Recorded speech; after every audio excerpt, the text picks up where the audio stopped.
Halldór, flottur sigur hjá þínum stúlkum í Ljónagryfjunni í dag. Hvað skóp þennan sigur að þínum mati? Bara viljinni að halda alltaf áfram. Við vorum í hörku leik hérna í fyrri hálfleik og vorum bara alltaf sammála með það. Við ætlum bara að keyra ennþá meira áfram í seinni og það var enginn alltaf sem ætlaði að detta niður. Við vorum bara með höfuðið hátt, settum hérna í 2-3 svæði og náðum að mynda smá stemmingu varnarlega þar sem vantaði kannski aðeins í fyrri hálfleik. Við vorum að missa það aðeins svona í galopna þrista en við fórum og unnum þetta lið unnum þetta Njarðvíkurlið bara sem lið, ekki bara þessar 5 sem voru inn á vellinu heldur alla sem voru hérna á bekknum þetta. Engin spurning, en væntanlega svolítið særðar, það eru margir meiddir hjá okkur en þær sem eftir eru, þær stigu upp.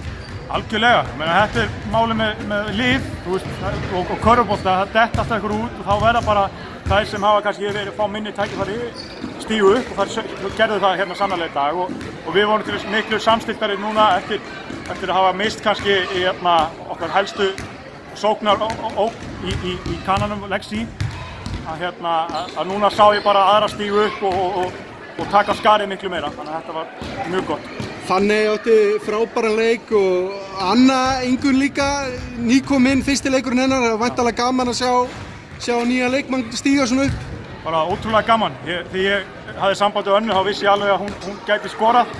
Hún er óhrædd við að skjóta og það er það sem við þurftum. Við erum með stelpur sem eru mjög viljugir í að senda og erum með gott auga fyrir sendingum og þá þurfum við eina svona byssu fyrir utan.